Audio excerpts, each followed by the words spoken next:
After more than a year of planning, the wait is finally over. It's Championship Friday at the Breeders' Cup. One of horse racing's biggest events has descended on one of Lexington's most famous landmarks. It's Keeneland's time to shine, and we're covering it all from the track to the traffic to the fashion. Team coverage begins now on WKYT News at 4. This is WKYT News at 4.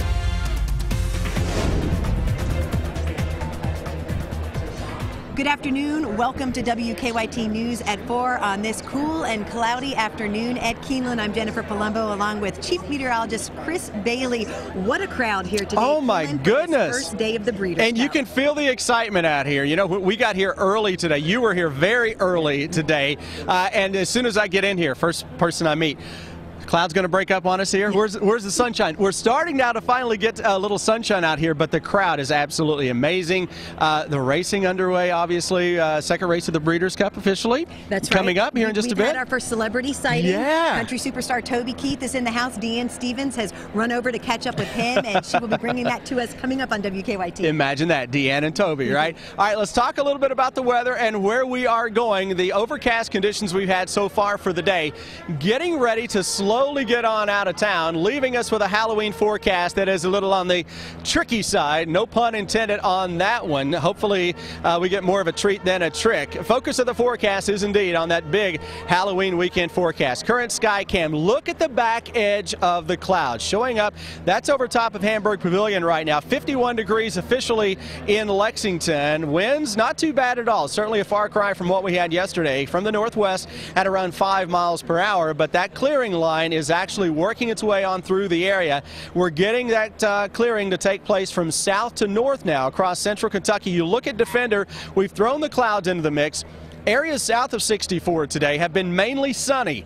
Along and north of 64, we've had that moisture that has kind of been trapped, giving us the low clouds. But we're seeing the back edge of the clouds showing up right now at the track. And I would imagine over the next half hour to an hour, we will see more in the way of some sunshine. As we roll through the evening that is upon us, those temperatures will be on the chilly side with readings generally into the 40s for folks who are heading out and about. And as we make our way through the next couple of days, we're going to track that system into town. You can look at that temperature map, by the way, and see where we've had the overcast. Look at 48 into Mount Sterling, Moorhead, and Maysville, 51 Lexington, yet we're pushing close to 60 into southern Kentucky where we've had some sunshine. That's the difference you get between clouds and just a little bit of sun. But again, out and about this evening with thermometers dropping quickly through the 40s into most areas. And when I come back in a few minutes, we will focus on that forecast, Jennifer. That includes the big Breeders' Cup Saturday, trick-or-treating, UK football. We've got it covered with a brand new hour-by-hour forecast here in just a few minutes. All right, we will see you then, Chris. Thank you. Well, the Breeders' Cup first day is off and running with tens of thousands of people here at Keeneland Racecourse as the historic track hosts this international event for the very first time. We have team coverage from WKYT. We begin with Kristen Kennedy, who is in the middle of all the excitement with our top story at 4. 45,000 people are expected to be at Keeneland today. 45,000 are expected to be back here tomorrow, and many of them are dressed to the nines. Hats aren't just a Kentucky Derby tradition. We ran into people from out of state who wear hats and dress up for every Breeders' Cup they attend. We ran into fans who are from Kentucky and who say they've been waiting and planning their Breeders' Cup outfits ever since they found out Keeneland would host the World event. For Keeneland, Friday and Saturday are all about showing the world what they have to offer, hospitality and a true sense of Kentucky fashion. I found the dress back in the spring and I knew that I was going to get my tickets, and so I planned the whole outfit around the dress. I got the hat at Steinmart, and the secret to hats is you go after the Derby and then you get your hat 50% off. Fans aren't the only one who've been preparing for this day for months. Keeneland leaders have been preparing for it for a very long time as well. We will see if all of that planning paid off. At Keeneland, Kristen Kennedy, WKYT. All right, thank you very much, Kristen. Of course, traffic, a major concern on this first day of the Breeders' Cup. An estimated 45,000 fans are expected tomorrow, and it's going to be close to that number here today. A lot of cars going in and out of Keeneland and around the city. So let's check traffic on this Friday afternoon. Of course, Keeneland opened earlier today, so a lot of the crowd has already made their way here.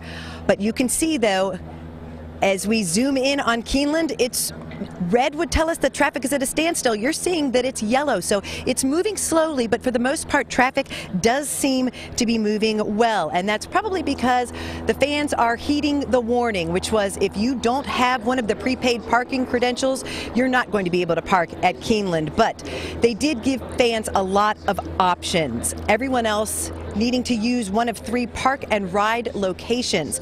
Those are located at the Kentucky Horse Park, Rupp Arena, and Whitaker Bank Ballpark. And there are shuttles running throughout the day, taking race fans to and from those spots to Keeneland.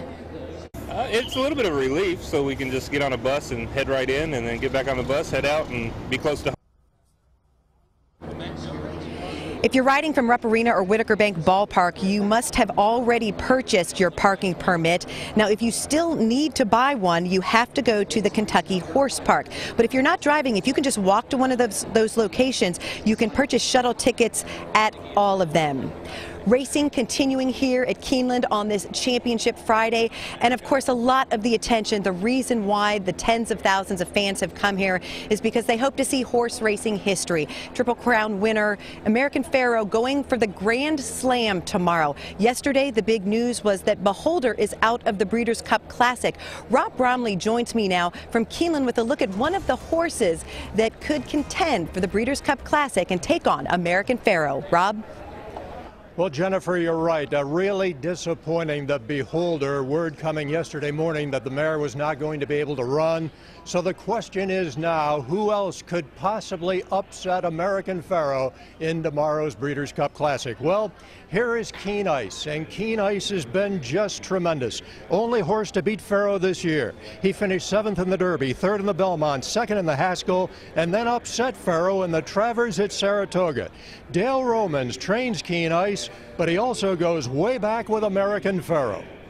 So I watched Pharoah work his first race of his life, a quarter of a mile on the farm, and we all agreed that at that time it's the best horse we'd ever seen. I felt good going into the Travers. I thought we were going to run our best race. And if we got beat by American Pharoah, we got beat again. But I knew we were going to run our best, and we did. Well, there's Dale Romans, who trains Keen Ice, and I tell you, they are confident in the Keen Ice camp that they can do it again tomorrow and defeat American Pharoah in the Breeders' Cup Classic. Breeders' Cup Juvenile Turf won by Hit a Bomb about a half hour ago. Tremendous stretch drive, nosing out Aeroforce at the wire. Jennifer, that's it from here. Let me send it back now to you trackside. Thank you, Rob. There's so much excitement about American Pharoah, but right now we're getting ready for race 7, the Breeders' Cup Dirt Mile here at Keeneland. We'll be keeping an eye on that, and we have a lot more coverage to go. We'll be catching up with Deanne Stevens and give you some tips if you're going to be coming out here to place some bets. But for now, we're live at Keeneland on this Championship Friday at the Breeders' Cup. Let's send it back to Sam Dick in the studio with a look at today's headlines. Hi, Sam. Hey, Jennifer, good job. We'll check back with you soon. Thank you. Well, state police say the search for a dangerous fugitive is now over. Convicted rapist Floyd Cook was killed during an early morning shootout in Cumberland County. Police had been looking for Cook since Saturday when they say he shot an officer in Tennessee. The 6-day manhunt picked up overnight in Burkesville, Kentucky, when a neighbor called police to say she saw Cook in the area. And my brother said, "Who are you? Who are you?" And he never would identify himself. And I went screaming in the house and frantically called 911, and the police were here immediately. Probably 30 to 45 minutes later, maybe, we heard gunshots. Probably within 20 or 30 minutes, the police come up to the house and told us that they had got him. The state police say Cook shot at them, and that's when an officer returned fire, killing Cook. We'll have more details ahead on WKYT News at 5. Cook led police in Kentucky and Tennessee on several chases during the 6-day search. We're tracking the search for the person who shot at a pizza delivery driver overnight in Lexington. Police say a man wearing a hoodie pulled a gun on the victim as he delivered a pizza on Ohio Street. The gunman demanded money, then fired a shot that hit the car. Police think the shooter left the scene in a silver car. We'll have an update on that investigation ahead on WKYT News at 4:30. And we showed you all the Breeders' Cup excitement out at Keeneland, but downtown Lexington is going to be much busier than normal this weekend for sure. Vendors, bands, and a big crowd filling the streets last night. All part of the Breeders' Cup celebration that will include lots of activities for everyone this weekend. The city says the Breeders' Cup is expected to have a $65 million economic impact on Lexington. But not all downtown business owners are excited about the festivities. Coming up on WKYT News at 5:30, you'll hear from some downtown business owners about that.